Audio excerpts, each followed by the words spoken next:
Hey everybody, welcome to Big Derf Gaming. It's Big Derf. I'm doing Torment today, starting up the Torment Tides of Numenera series. I wanted to play this game for a while, finally getting around to it, and yeah.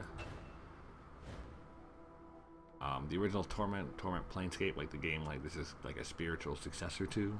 It's supposed to be really good, but it's something I've heard like over the years a lot about. I don't want to like a lot of that game has been spoiled for me, and I'm not excited. Like I'd much more rather play this, where it's like just a new experience. I will be male. I like the ordering here. Your mind wakes in darkness. Aching cold sets into an unfamiliar body. A distant howling surrounds you, louder with each passing second. Insistent and invisible hands slap and tear at the membrane that protects you. Nice. Love good narration. Your first emotion is an involuntary and formless panic. You feel you have forgotten something important. As if it once meant the world to you, but the details slip away as you grasp at them. You force your eyes open. Ooh. Off the bat, we've got, look at this body. Like, that's already like, oh, okay. I'm more concerned with what's going on around me. A white pink fleshy cocoon surrounds you. Even as you look, a minor rent in its side tears open, and the howling wind forces its way inside. That's not great. The cocoon rips away, gone before you can grab it, spinning you into a dizzying tumble. You are falling, the world many kilometers beneath you. Oh, you catch shit. a glimpse of a curved horizon, and also the ground beneath you that is approaching deceptively quickly. Above you, a small moon is slowly collapsing in upon itself. A corona of acid green and black energy playing around its edges.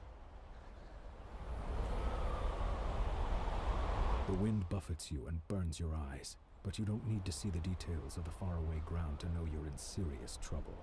You won't survive a fall from this stratospheric height. A part of your frantic mind babbles that technically you probably fell from a thermospheric height. You struggle to stay focused as the ground rushes toward you. I like that. Just enough, like... Just enough that I'm a fucking... Not that I'm a weirdo. Let's see. I don't want to dive towards the ground. That seems dangerous.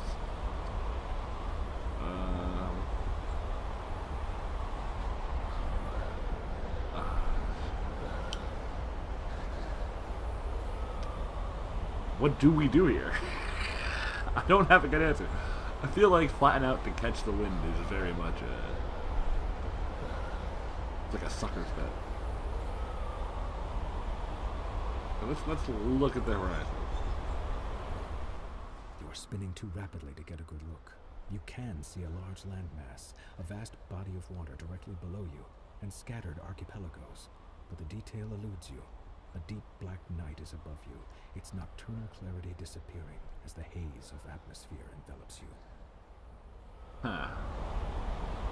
That doesn't help. See a large landmass, a vast body of water directly below you, and scattered archipelagos.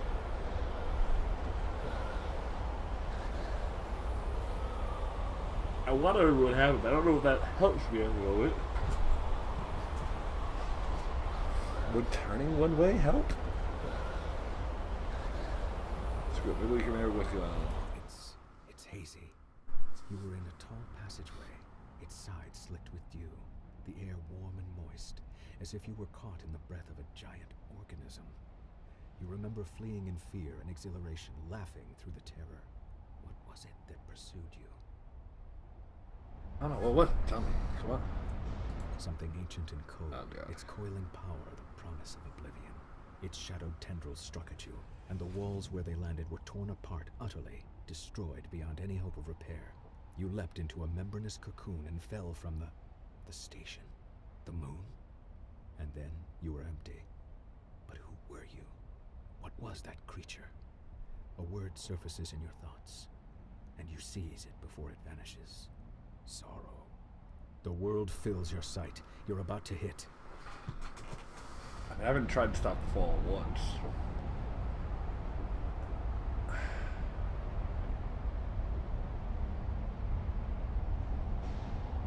I'm curious, like, is this gonna be one of those things, like, if I don't remember the sorrow right now, am I not gonna get a chance? Screw it, remember. It hurts your mind to recall, but you push past it, a creature of the forgotten world seeking you out across the centuries. But it's not you it seeks, is it? It sought the man whose memories you shuffle through now, and you realize suddenly that you are not him. Huh. Okay. You were... who? Who were you? I feel like I'm gonna just die looking through these memories. You But... somehow managed to sidestep everything you know about anatomy, physics, and death, and you were surprised to realize that you do know something about them. And you survived this fall. You suspect that you might be able to reawaken a dormant strength you sense inside you. But who could possibly survive a fall from this height?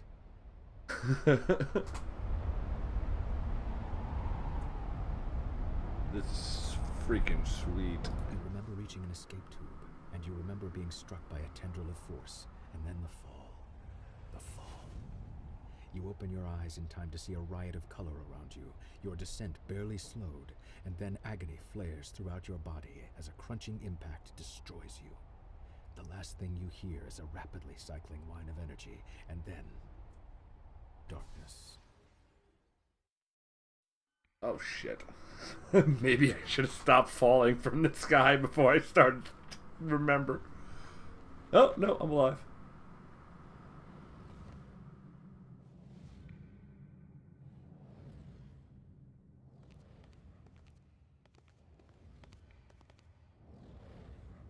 I know obviously I'm supposed to go. Oh, not even supposed to go where the light is. Just go interact. Okay, we can do that. Oh, see. Ooh, not gonna talk. Okay. Jumbled thoughts cloud your head as you study the empty bowl before you. Drops of liquid fall from the ceiling, splattering on the ground next to the bowl. The light from every drop is reflected in the bowl's rounded hollow, as if it hungers for the light and needs to be filled. Yet the bowl remains dry. Another drop falls from the ceiling and splashes across the pylons, wasted. I mean, fucking move the bowl. You have 3 stat points: might, speed, and intellect that you can spend to increase your chance of success. This is called using effort. The more easily move the bowl in front of you. To more easily move the bowl in front of you, use left click to spend might for a high level effort. Don't worry if you fail this task. In Torment, failure often results in interesting outcomes. Oh, but it's like an exertion. So like I've got 5 might, but like I can go down to 4 to make this easier. Let's do it with 1. So I want to see like how long flight comes back. It takes might to come back and stuff. Success. You carefully take hold of the bowl, avoiding the teeth on the serrated rim. With a deep breath, you move it over to the glowing pool of falling light.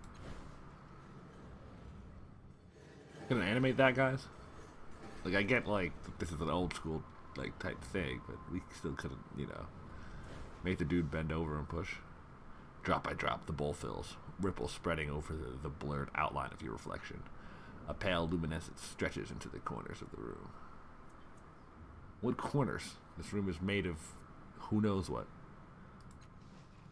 A clear radiance spills across the segmented floor, washing away the nearest shadows and pouring into your mind, melting the ragged edges of your fragmented thoughts. You are not whole, not yet, but you've begun to heal from the damage done in your long fall. A voice calls out from somewhere high above, beyond the reaches of spreading light. Hello? Are you still alive down there? We're up here. Build the path to us and be careful. Who? What? What? Okay. Number 1, I'm glad I can zoom because I like it. It looks a lot nicer out here. No sign, no symbol tells you what might be behind this enormous door. A dull chill radiates from its bronze segmented surface, and the thick metal wheel seems frozen into place. Light around this door's frame dims and flares like a fire in high wind. Countless scratches and wounds mar the surface of the door. Someone made a great effort to get inside, to no avail. The mirror looks strange, as though what you see in it is real and you're the reflection. Okay.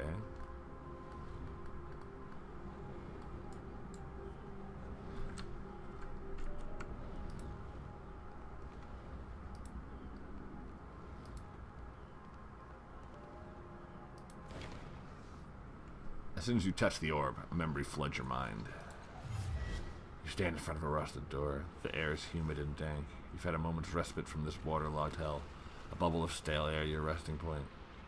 You've breathed the water before, and you've lived decades beneath the waves, but this body's an air breather, and the constant pressure has been crushing you ever so subtly.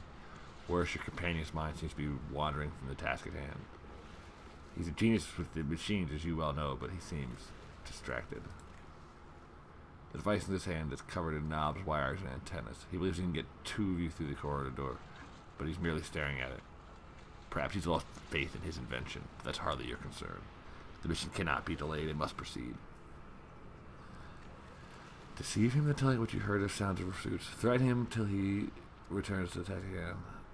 It's taking too long. Cast a spell and esoteric to fix the device itself. I mean, no matter what, I gotta be a dick, apparently. Alright,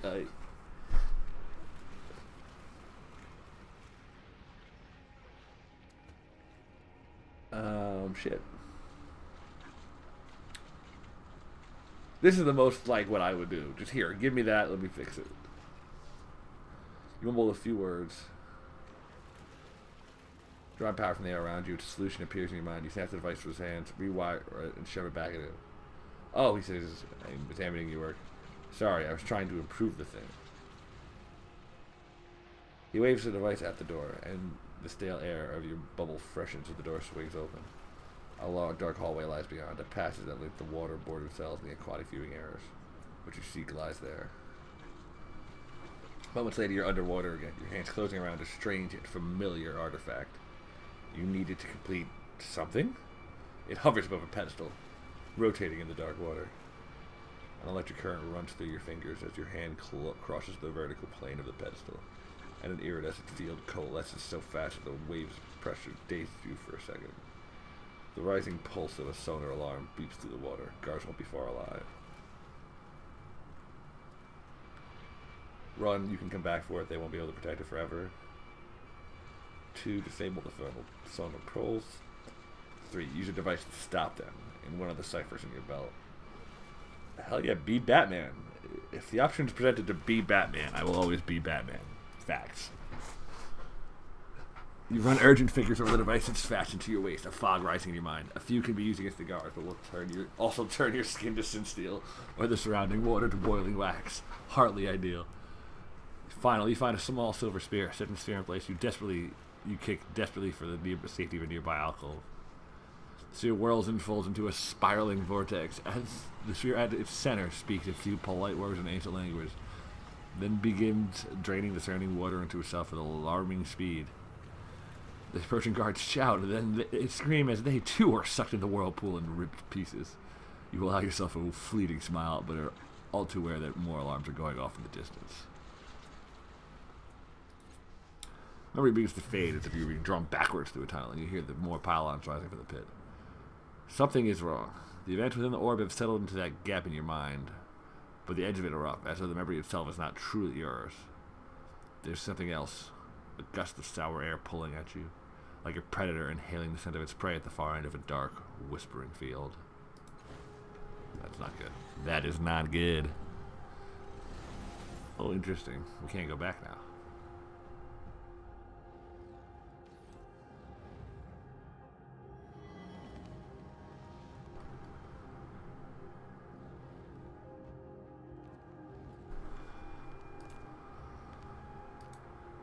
Okay, we can't, like, get over to that.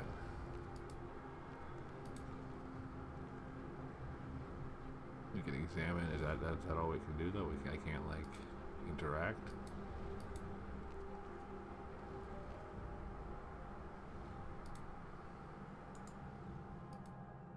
Oh, there's a light orb. I can interact with that. How did I miss that? You stand beside a woman on a verdant crag. Beneath the two of you is a broad plateau towering above the overgrowth far below.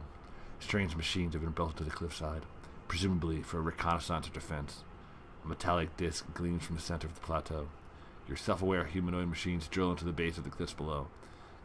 If you were looking for a sanctuary, and you were desperately, this seems like the right place. I don't know about this, the woman says, her voice flat, neutral. Her face is turned away from you. What makes this place any more secure than the other ones we found? Draw her attention to the hidden details that your experienced eye can clearly see. Use your charm to persuade her of the merits of the site and to remind her of the time constraints. Convince her with the wisdom of your superior intellect. One of these two is probably correct. It's probably the right answer, but this is 100% what I would do, is attempt to convince somebody because I'm smarter. Whether or not I'm actually smarter, that would be my argument. If I'm smarter than you, do what I say. I'm a terrible person. Let's get that out of the way now. A slight chill enters the air as you describe the potential power of the metallic disc below and the sealed vaults beneath it. She nods. So that's what your servitor machines are doing down there? You've already chosen this as the site, haven't you? She waits for your information and says, alright, I'm convinced. The two of you sketch your plans for the sanctuary, drawing schematics and architectural diagrams. Then you descend into the plateau to examine the open ground. The woman suggests having one of the servitors build a shelter for your time here. You try to draw one of the contracts away from its task, but it doesn't respond to your voice. When you lay a hand on its shoulder to reinforce your command, it whirls and strikes you across the face with inhuman speed. It turns back to its task, ignoring you.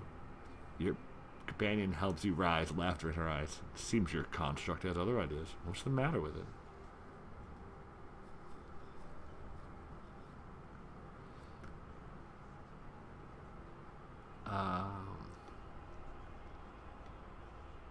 The way the text is laid out, I'm supposed to just, hey, do this. I say do this. It's not responding, and so I'm gonna assume it's the disc.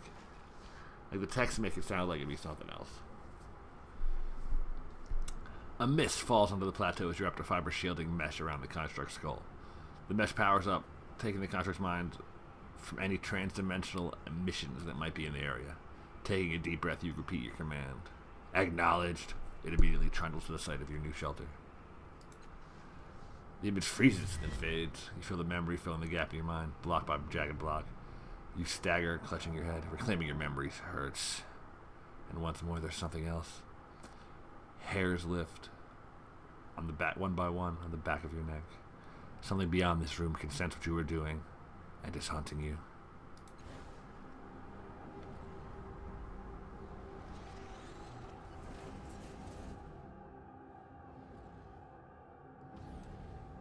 Okay.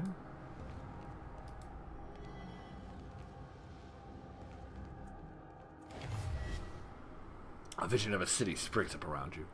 Your city in flames and under attack. Her defenders have fought and died all day, and still the attackers keep coming.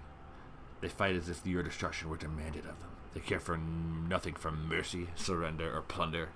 What they want is blood. But you have brought a keen-eyed companion to the top of the tower. She has seen the way to stop the invaders. You need to get her to safety, and you need to rally your defenders. As you turn towards the door of the towers, two of the attackers descend from a hovering machine. You don't have time to strike at them before they land.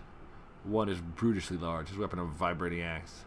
The other is slim, sheathed in glassy armor, and holding a hilt with a sizzling invisible blade. Your companion backs away. She's too young to help, and your enemies advance single file, confined by the parapet.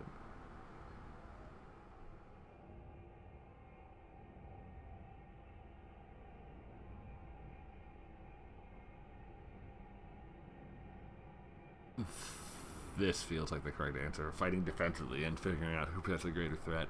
Because I think it's the small dude with the glassy armor and the invisible blade. That would be what I was worried about. I know there's a big brute, but I've played, I've been around the block. It's the small, quick guy you gotta worry about. The memory seems crystal clear.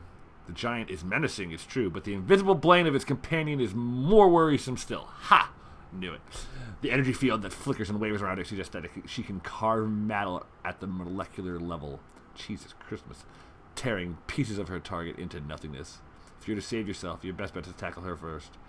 She's stuck behind the giant, waiting her turn to attack you, and able to bring her up into bear until he's out of the way. But it's clear that she expects him to handle you, and her eyes rove behind you, her focus on your ward. She's certainly not expecting you to die between the giant's legs and come inside her guard. She can't bring her blade to bear in time when you drive your dagger up under her chin. Damn! You catch her before the deadly blade drops it onto you and spin her around. The weapon slashes into the giant. He topples, bisected. Nice! The immediate threat ended. You focus on finding a way back to your allies. You open the tower door and rush down the stairs. The door at the base of the stairs is slightly cracked, opening just into the hall, and you hear more of the enemy soldiers beyond.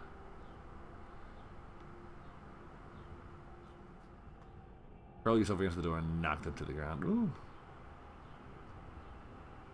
Crack the door, attempt to sneak past them, charge through them, counting on your defenses. I think if I can hurl the door open, if I can knock, it didn't say they're at the door. It said you hear more enemy soldiers behind. I'm gonna just try to sneak around. Press yourself against the gleaming door, easing it open, and your breath catches in your throat as it squeaks quietly. Sound like a bell in your memory. You pause, but the soldiers in the hall continue to talk. You push again, squeeze yourself through the narrow opening, and creep down the bloodstained hall. Memory begins to fade. You find yourself back in your own body. Your temples throb with the racing force of your heartbeat, and their claimed memories blaze within you like a bonfire on a mountain peak, visible to every predator for kilometers around. A tremor rocks the floor beneath you, as though a massive fist has struck the room itself. Swaying on your feet, you see frantic movement within the borders of the mirror at the edge of the room. Uh-oh.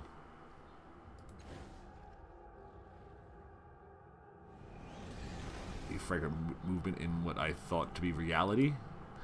And this is a mirror verse.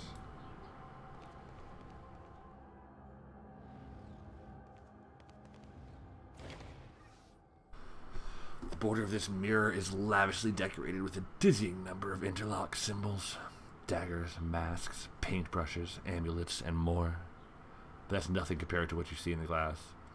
You see a vast crowd of people, exact doppelgangers of you, shoving, arguing with, and fighting each other. Most are drab imitations of you, but of precious few are livid and pull at your attention. Each of them bears an intricate pentagonal tattoo on their head.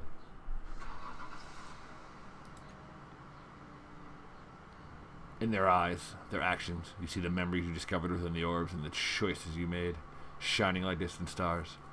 Your hand twitches at your side, and though some of the bright doppelgangers ignore you, an even smaller number immediately turn to you, waiting for you to choose them and learn what you might become.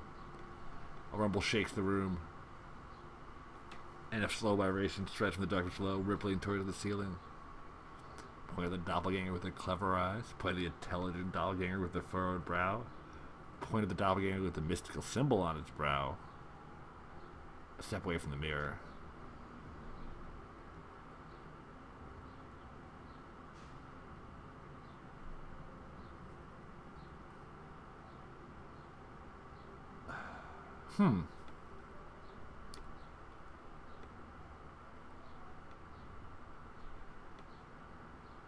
I kind of want to step away. Yeah, I don't know. My instinct is to step away, so that's what I'm going to do.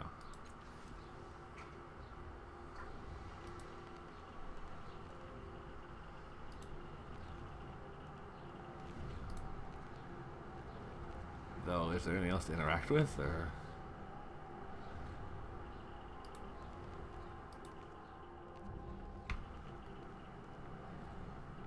There does not appear to be.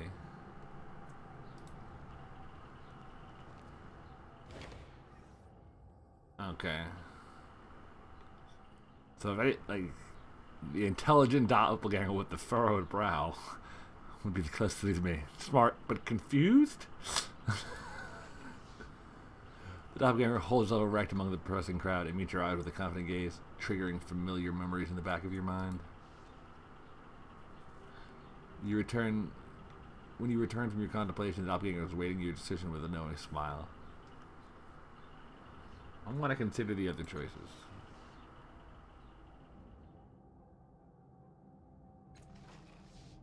Doppelganger makes his way over to you. It's about to speak when the thuggish figure charges out of the crowd and shakes his knife into the doppelganger's face. Speaking in your voice, the doppelganger raises a calming hand, appealing to the thug's better nature with a combination of disarming written out white lies. Scowling, the thug lowers his knife and apologizes to the doppelganger for the trouble. What did the intelligent doppelganger do? Holds up erect to meet your eyes with a confident gaze. Okay. And then the mystical symbol. Doppelganger shoulders way through the crowd, casually donning an 8-fingered glove. Then it sinks his fingers deeper into the glass between you. With a grunt, it tears a hole in the surface like a pointed ear. Oh, damn. Carefully, the doppelganger speaks an unfamiliar word into the ear. The ground itself seems to turn as if you're standing inside the door and the doppelganger has just opened. When you look around, the hole has disappeared and nothing has changed, or has it? The doppelganger plucks the 8-fingered glove from his hand and then waits for your decision. Why does he have 8 fingers? I want to see the other choices. I think I'm going to go with the intelligent guy. That is who I am, I guess. I have no idea what we're doing here. The remaining doppelgangers scatter for the edges of the mirror and vanish. Your chosen identity steps forward.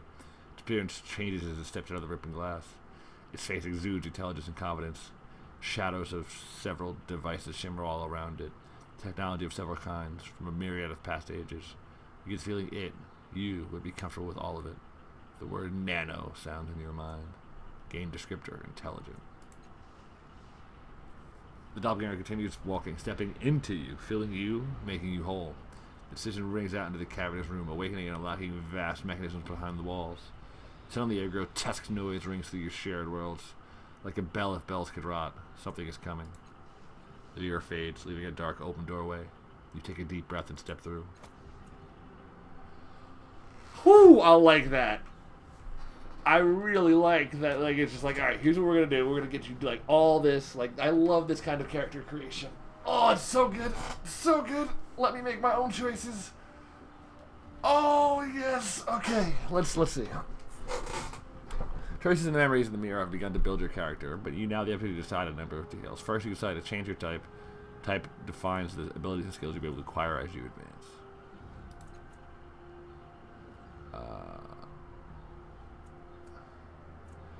Okay, so we got the glaive, elite warriors using weapons armor to fight their enemy scouts, blah blah blah. The Jack, intrepid adventurers.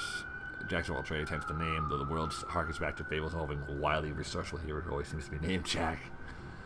Jacks are at their best when they combine weapons, armor, esoteric ciphers, and a clever tongue. They are treasure hunters, grifters, scalds, rogues, and experts in a variety of fields. Nanos are sometimes called mages, wizards, sorcerers, or witches by the people of the Ninth World. Whatever they're called, nanos master the mysteries of the past to the degree that they're able to perform miracles using esoteries, spell-like invocations that combine gestures, command words, and psychic disciplines. They tap into nanospirits, numinous particles that suffuse the landscape to alter reality or learn things they wouldn't otherwise know. Cool.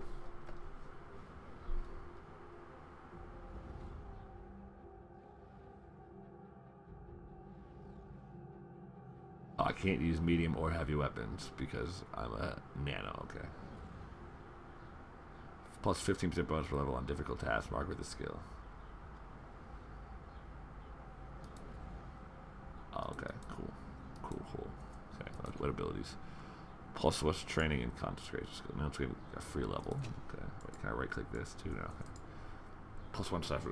Practice with handling ciphers allows you to carry more without risking ill effects. An onslaught. Let's see. 1 intellect. Choose a damage type you deal. 5 damage of that type and confer a minor additional effect based on the choice. 1 damage per effort applied. Max plus 6. Excuse me. Novice plus 0% on attacks. Defined by willpower. Consumes action. Esoteric attack. Assail your foes' bodies or minds with a blast of summoned energy. Cool. Gain plus 5 health at each tier after first. Gains 2 abilities at each tier. Can pick 1 lore skill at tier 1. Cool. Stat pools are the resources you can use to apply effort or activate abilities. You can distribute points you see fit. Glaives tend to favor might or speed, while nanos intellect. Jacks usually benefit from a balanced set of points. Do I want to go 11 in intellect? Let's go to 10. Intellect 10, fine. Every 2 points in intellect increases willpower by 5%. So we're getting to 10. Each point of might increases health by 1. Each 2 points of speed.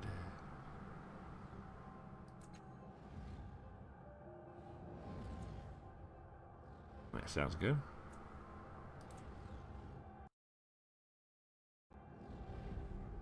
Abilities unlocked by your type can be active actions, such as attacks or esoteries, or unique passive effects. Cool. I've got 2 points remaining. Okay. Service thoughts most people or creatures you speak with appear in conversations. While speaking with your habits of the ninth will, you sometimes hear their thoughts. This is often helpful, though rarely appreciated. That sounds about right. Resourceful. Gain +1 training level and cipher use skill. Allows you to carry additional ciphers. Know to handle your ciphers and store them properly. Iterate. Remove all negative fetals. Heal 6 weight of health. 5 of 5 uses a day.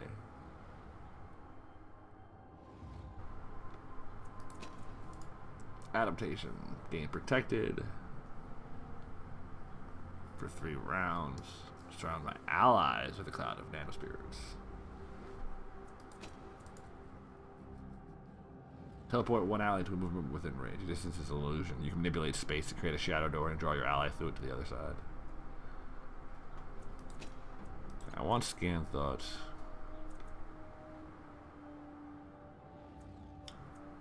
I kind of want innervate.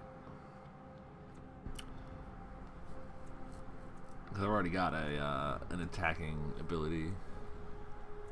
And these are all like other, but I think this will be healing is going to be important. I'm assuming it remains an RPG, right? Most skills increase your chance of success on specific kinds of actions and tasks, while some give other passive bonuses. Each skill starts at novice and can be increased to trained and then specialized. Scripters often leave some skills at the red inability level, meaning they inflict penalties. When upgraded, these return to the novice level. Choose an exploration skill. Exploration skills provide benefits to any task or challenge you come across. Some exploration skills may also have additional benefits, such as granting increased health or the number of ciphers you can safely carry. Lower natural plus 15% bonus level on natural things, or machinery or mystical.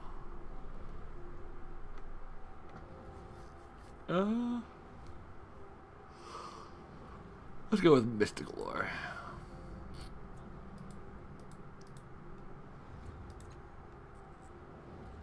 Only grace between reading and weapon skills. Okie dokie.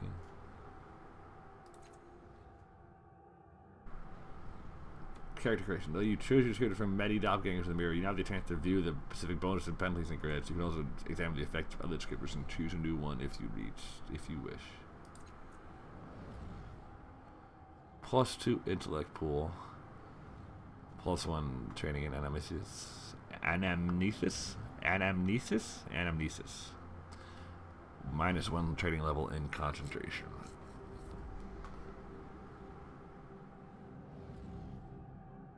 That sounds about right. Are you sure? This is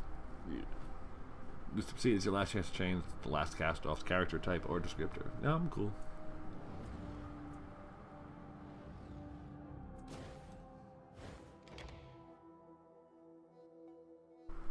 Edge in each stat full. Actually, discount using points. It grants free levels of effort, or you use the cost accurate ability. Ah, that's interesting.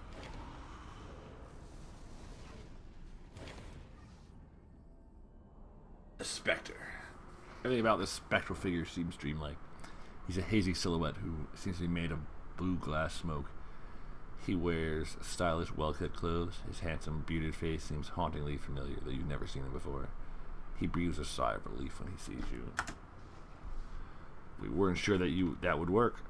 We pulled us straight to tail it through me to reach you, to wake you up. He glanced at the other figures here and frowned unhappily. It took more out of them than we thought. The other reflections, they're more like shadows now. Look, I'll bet you gotta have a lot of questions. This whole place is basically your mind. Your body's still out in that real world, healing from that fall. You need to get out of here and and finish the process. It shouldn't be too hard. Oh, okay. I'm most concerned about something hunting me, so that's what I'm going to ask about first. Yes, that's a memory I do not want to recall. Large, black, furious. It's our death. It's the sorrow. I hope it's lost interest in you. If it finds you, we're done for. I think we just work our way down. Decide to finish the process. What do you mean? After you wake up from this dream state and attune to the tides, you'll need to find something called a resonance chamber. Your body should have landed somewhere near it. Just climb in that side, and everything will be fine.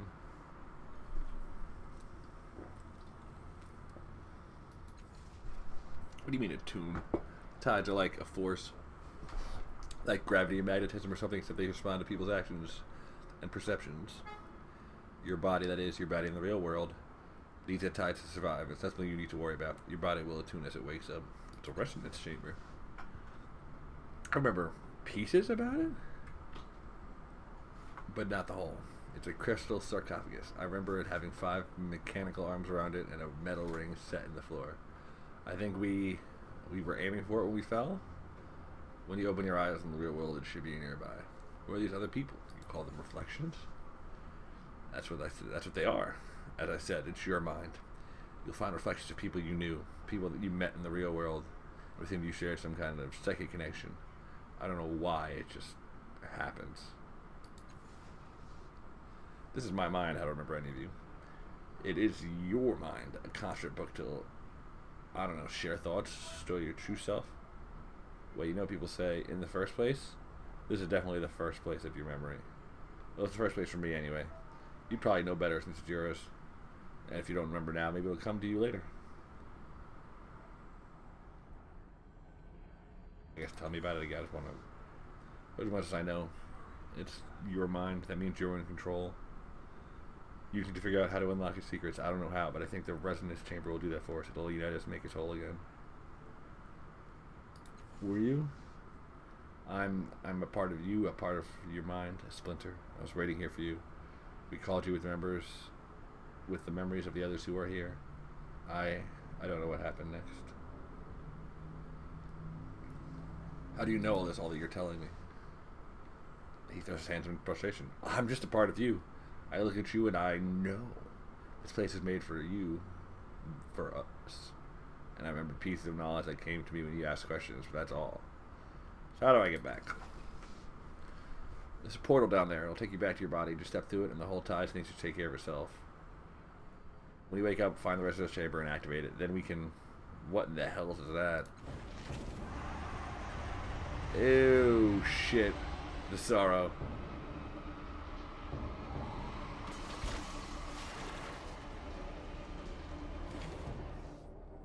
The sorrow is anchored to those reflections. It's devouring their power. We have to get rid of them. Destroy its anchors, or else the sorrow will erase us forever. Kill the reflections anchoring the mind of the sorrow.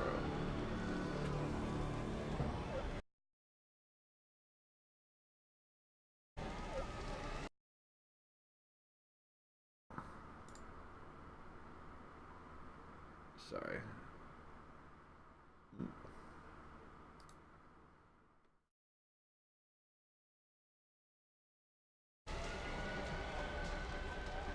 Crisis begins when you enter an dangerous situation. Crises are turn-based encounters where you can fight, sneak, and manipulate the environment or talk your way out of trouble. Each turn you take one action to attack or activate ability, and you can also make one move. I like this. We're talking like straight turn-based combat, like old school, like straight D&D style. Cause that's what I'm about. The reflection near you, kill it, you'll loosen the sorrow's anchor. Use click to attack an enemy or move to position. Try clicking the highlighted character now. Effort can be applied to attacks to increase your chance to hit. As with other tasks, each level of effort increases your chance by 20 at the cost of 1 point. Unarmed attacks might use speed, but other weapons abilities use might or intellect instead.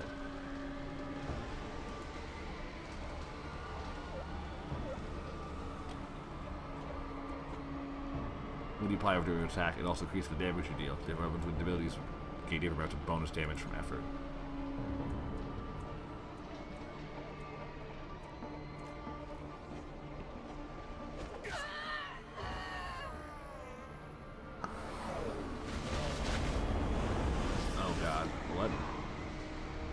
escaping, it's going to hide inside your mind. Now run, get to the next door. You sacrifice your action for the turn to double move instead of attacking. This movement preview line turtle when it over a position requires double move.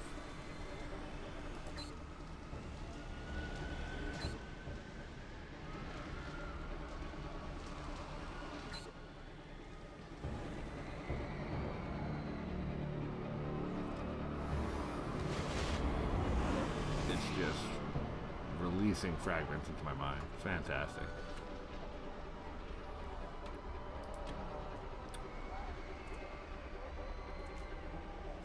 I'm going to continue exerting 1 up to 85% because it's probably, yeah. I can end turn there, but I'm going to just walk next to this dude. Why not? Sorrow's turn. Uh-oh. What's it doing now? It's infecting it somehow. Fettles are temporary. Conditions or status effects they can improve or reduce character stats.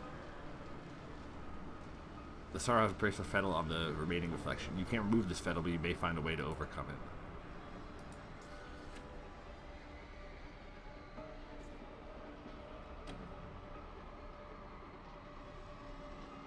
Now you like, see? The armor stat reduces physical damage as Fettle the Sorrow placed on this character boosts its armor by 10. Meaning it will absorb 10 points of damage for each attack. The Destruction's armor is now too high for you to overcome with the unarmed attack. Guess the reflection is protected somehow. You need to find a way to hit it even harder. Grab that piece of mirror, glass. It might have enough residual enemy energy to kill the reflection.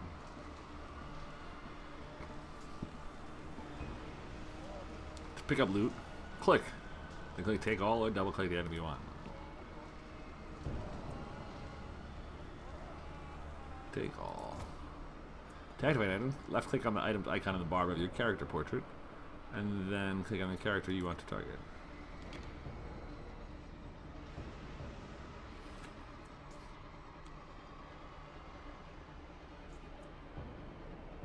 Like, look at this. Deals 13 damage, refills all stat pools. So to do the 3 damage required to kill, and refill all the stat pools to bring back everything I used in this battle. I like that cold game design.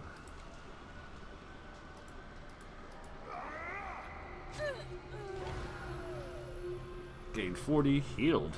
Oh, 2 might. Yeah, okay. You pry it loose, that thing is a cancer, an infection. It's unstoppable, but you stopped it.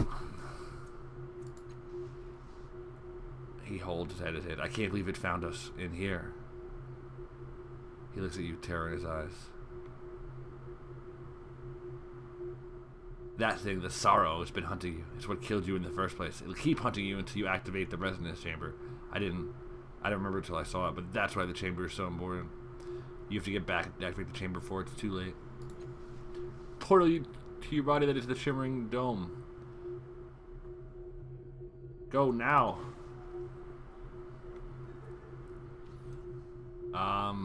So before I step through there, I'm gonna save the game real quick because we're gonna just make it a call the video here. Yeah, I don't want to get the edited videos be too long. Nobody's gonna want to, you don't want to watch for an hour and a half, whatever. But I wanted to future videos maybe be a little shorter, maybe a little. It's gonna depend on. I'm gonna try to keep the videos like segmented well. Like this is freaking its own quest. Like, this is the whole opening quest, it seems. I'm just about done with that. So I'm going to call this here. And, yeah, part 2, next part should be up tomorrow. Alright, until then, have a great life, folks.